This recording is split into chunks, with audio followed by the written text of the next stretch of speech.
Welcome again to another episode. In this one, we will be talking about the new season. So, first of all, I just leave these new ruins here because they are a game changer.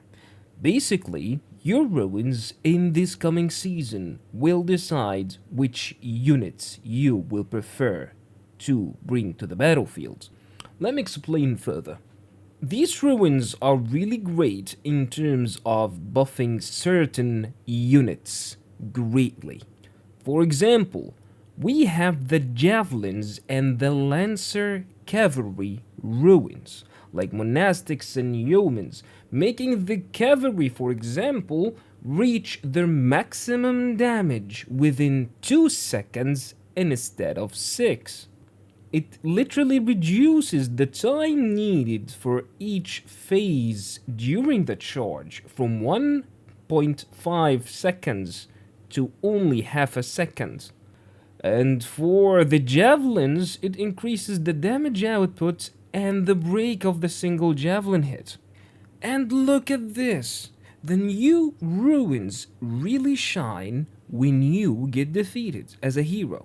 You will be able to burn enemies or poison them, and a whole list of other things that you will do when you die. So, I'm not trying to jump into conclusions, but some of these sound really great, especially for the attackers or even the defenders while defending a home point. They will make a difference. But I will leave this to another video in another day. Now, let's have a look on the units. And I would love to start here with the tier 4 Tiger Fists, the meta breakers. And they are actually identified as hope for so many people who want a counter, like a strong counter for the Spartans.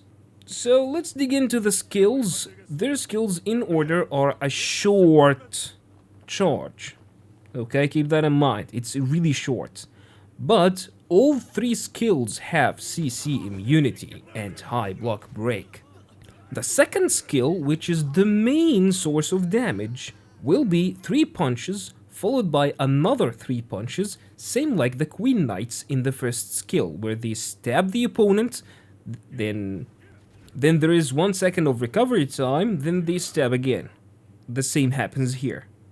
The third skill is the Slam, which knocks enemy flying, exactly like the Spartan kick for the hero. It feels amazing, it looks amazing, and it is effective. The only drawback for that skill for me is the high cooldown, which makes the unit kinda balanced, so let's leave it that way. Supposedly, as the trait mentions, all 3 skills have CC immunity, but in the PDR, while testing, the skill number 2 does not have that CC immunity. And so, this unit cannot push through pikes, especially phalanx. Which also, in my opinion, a good thing, which makes the unit balanced, since they are defeated easily versus phalanx. I will go for a quick overview for all 3 units and leave you with the tests we made for each later on the video. Now we have the Silla guards, unique in design. They have a shield with hit points, which is new by the way, meaning if you take enough damage, their shields will break and you will have to go back to the supply to replenish the shields. But the shield has more into it. You need the shield to use or do the skill number 1, which is a simple shield throw like that of Captain America, like literally that of Captain America. But it stuns the enemy units for 3 seconds. Very effective in group fights, but not in formations. So the shield breaks when it absorbs enough amount of damage, or when you do the skill number 1 and throw them. So when you throw them, they will stun the enemy for 3 seconds, but you will lose your shield. So try to do that when the hit points of the shields are low. The second skill is, as the name suggests, a slam to the ground, and weirdly enough, it's counted as a piercing damage, not a blunt one, which should be adjusted when this update goes live. As you will see with the damage difference on Rattan Swordsman and Iron Caps, a huge damage difference, to be honest.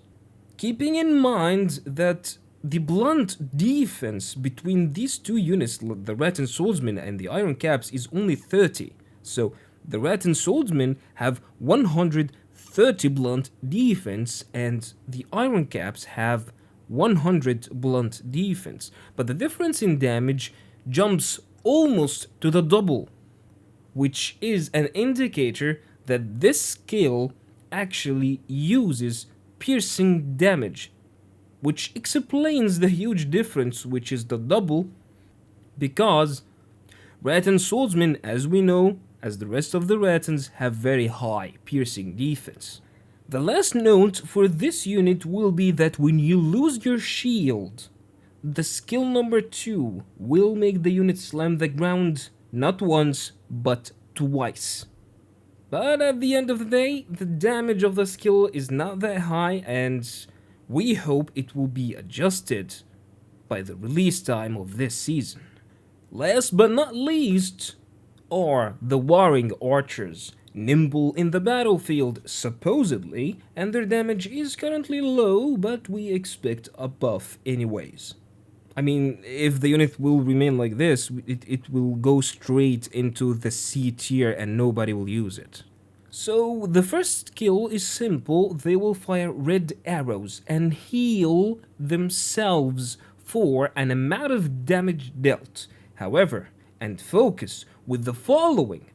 When you evolve, yes, evolve, I'll explain that later. When you evolve the unit will convert excess healing from the skill number 1 to permanent shields.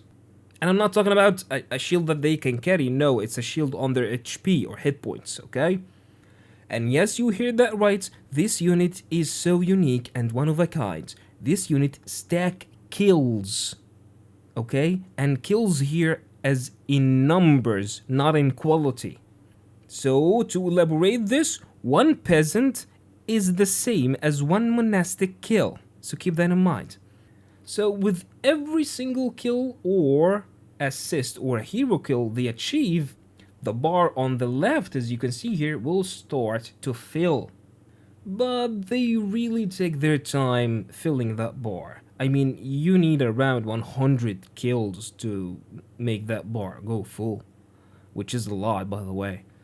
But the good news is, if you switch the unit at the supply, you do not lose the stack. So you can keep switching on and off the unit to keep up with the stack. It's fine.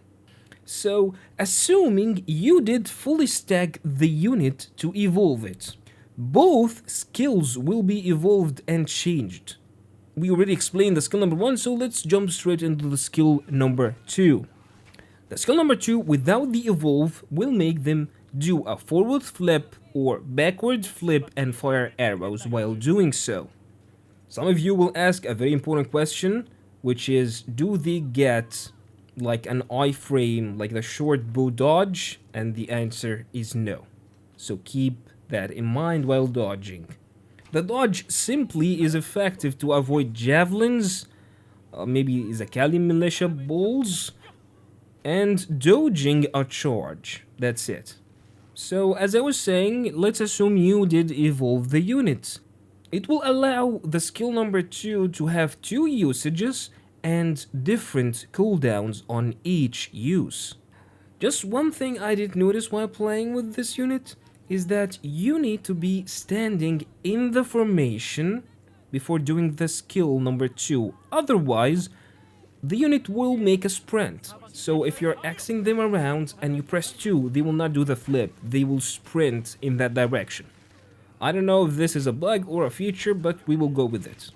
Also, one more important thing you need to know is that in the top line veterancy tree, the last node allows you to keep stacking piercing damage and piercing penetration with every single kill you achieve, even after you reach their full bar. It will not stop, it will keep stacking after that. Now let's check the tests for the Tiger Fists, the perfect counter for all shields and most buckler units.